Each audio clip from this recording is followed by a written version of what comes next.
Ma'asyiral muslimin wal muslimat rahimakumullah, itulah tadi pandangan imam kita Imam Ali bin Abi Thalib alaihi salam mengenai masalah budak dan bahwa kita ini seluruh manusia hidup merdeka dan bebas, bukan sebagai budak.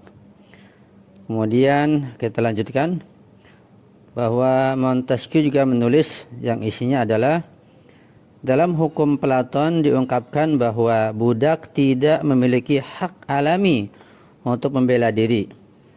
Nah, hukum ini melucuti budak dari hak alaminya untuk membela diri jika dia diserang atau jika dia difitnah atau dituduh. Pada saat yang sama, dia juga tidak diberi hak-hak sipil untuk membela diri. Oleh karena itu, dia bahkan tidak bisa pergi ke pengadilan dan mengajukan keluhan jika dia diserang, jika dia difitnah atau dituduh. Ini betapa sedihnya bahwa budak itu tidak bisa membela diri sama sekali. Jadi selalu berada pada posisi yang salah dan mazlum.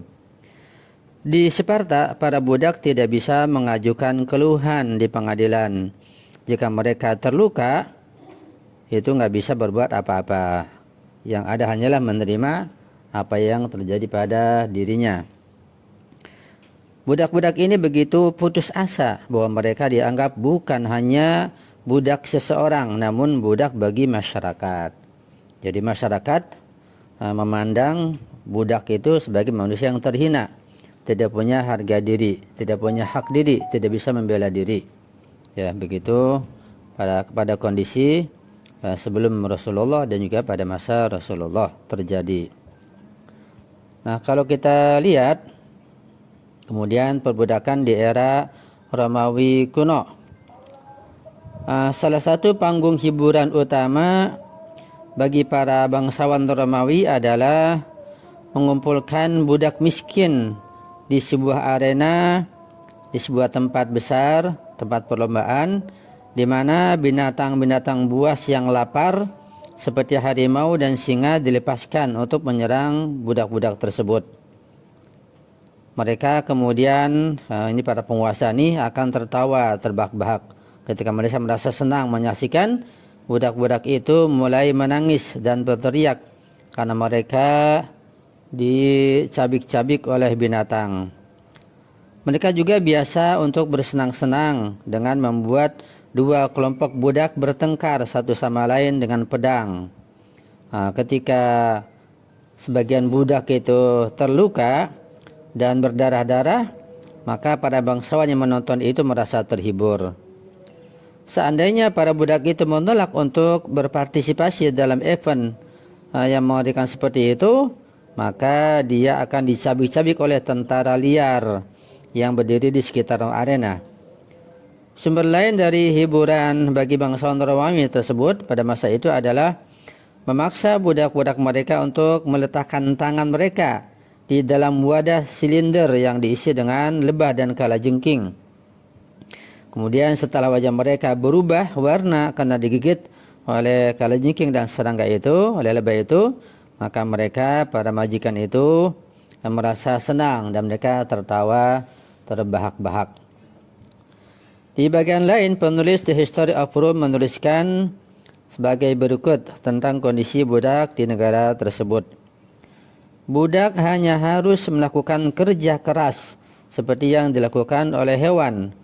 Mereka harus membersihkan parit, membuka jalan, menyingkirkan duri, mengeruk sampah-sampah di kebun, memotong tanaman-tanaman yang tidak berguna lagi, mengirik gandum dan membersihkan toilet dan berbagai pekerjaan kasar lainnya. Jika ada dari para budak yang gagal melakukan tugasnya tersebut, maka dia akan dihukum dengan yang sangat keras. Budak itu dipukuli atau dirantai atau diikat ke roda di penggilingan sebagai ganti daripada kuda dan dipaksa untuk mengendarainya untuk menggiling gandum atau menggiling makanan, atau dia digunakan untuk menggali tambang atau dipenjarakan di ruang bawah tanah yang gelap dan lembab. Hewan bisa beristirahat pada hari libur, tetapi budak tidak bisa beristirahat sama sekali. itulah kondisi budak sebagian dilukiskan dalam kitab The History of Rome. Kemudian kalau kita melihat bagaimana Islam berusaha membebaskan budak, ya, bahwa hal ini jelas tercatat dalam sejarah di masalah perbudakan, bahwa Islam memerangi perbudakan secara serius dan secara bertahap. Islam membebaskan budak. Barangkali ada sebagian kita yang bertanya-tanya, mengapa ini dilakukan secara bertahap? Mengapa perbudakan itu disingkirkan atau dihapus oleh Islam secara bertahap? Mengapa Islam tidak membebaskan budak secara sekaligus saja? Dihapus gitu sekaligus, bukan bertahap. Nah, untuk menjawab pertanyaan ini, kita harus menyadari bahwa pada kedatangan Islam pada masa jahiliyah di Arab waktu itu, perbudakan adalah salah satu prinsip utama perekonomian dan merupakan keberlanjutan perdagangan, dan bahkan kehidupan banyak orang tergantung pada masalah perbudakan tersebut, yaitu jual beli budak. Jadi tidak mungkin dan tidak dianggap praktis bagi Rasulullah Nabi Muhammad SAW yang menegakkan Islam jika tiba-tiba menghapuskan perbudakan sekaligus. Itu tidak efektif, bahkan akan berakibat berbahaya. Jadi perlu adanya pembebasan secara berangsur-angsur, tidak sekaligus. Tatanan ekonomi masyarakat akan terkena dampak serius ketika dilakukan penghapusan secara sekaligus. Selain itu, pemilik budak, mereka tidak bersedia untuk membebaskan budak mereka tentunya. Ada banyak orang-orang yang malas yang mencari nafkah dengan cara menggunakan para budak-budak yang mazlum itu. Dalam rangka menghapuskan perbudakan, maka Islam pertama kali mengklarifikasi penghargaan atas kerja keras. Ya, jadi menghargai orang yang kerja keras dan memerintahkan orang harus kerja keras, bukan berleha-leha, bukan jual beli budak.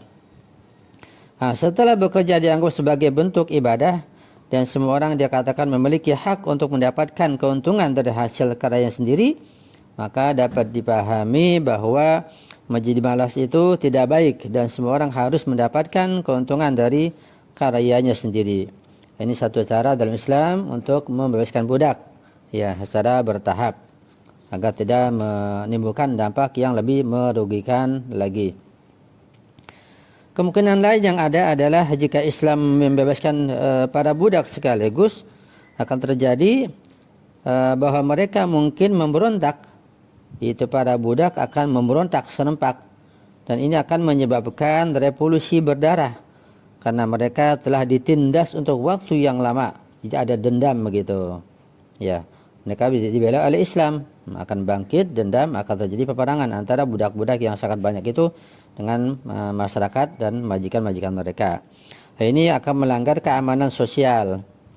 Ada kasus serupa yang dinukil dalam sejarah. Montesquieu telah menyatakan berikut ini mengenai kemungkinan bahaya kolektif dan simultan jika membebaskan sekelompok budak. Kata dia, tidaklah bijaksana untuk menetapkan hukum guna membebaskan sejumlah besar budak, karena hal ini akan menyebabkan gangguan sosial. Artinya akan terjadi chaos, terjadi bentrokan jika budak itu dibebaskan sekaligus, bukan bertahap. Nah, ini perlu adanya pembebasan secara bertahap. Ya, kita mungkin memaparkan uraian di atas sebagai alasan bagi Islam untuk tidak secara bersamaan membebaskan budak, tidak secara sekaligus. Sebaliknya, sarana bagi pembebasan mereka didirikan secara bertahap. Sekarang mari kita perhatikan secara dengan teliti cara yang disediakan oleh Islam untuk memungkinkan kebebasan mereka. Kita pertama-tama akan mempertimbangkan aspek hukum yang dinyatakan dalam hukum Islam dan kemudian mempertimbangkan aspek moral. Artinya hukum fikih dalam masa kita perhatikan dengan baik, kita kaji, kemudian aspek moralnya kita perhatikan juga, ya, supaya betul-betul kita memahami bahwa perbudakan itu bukan hal yang mudah untuk dihapus begitu saja. Ya. Insya Allah pada kajian berikutnya kita akan mengkaji dan memahami bagaimana cara memberikan budak itu, aspek hukum fikihnya, aspek moral dan sosialnya, dan selanjutnya insyaallah. Mudah-mudahan kajian ini bermanfaat buat kita sebagai wawasan yang baru untuk kita jadikan sebagai ilmu yang baru ya, dan kita bersyukur kita lahir bebas dan sekarang kita juga pada kondisi bebas, bukan sebagai budak, bahkan kita berwilayah. Ini betapa nikmat yang besar buat kita, harus kita syukuri.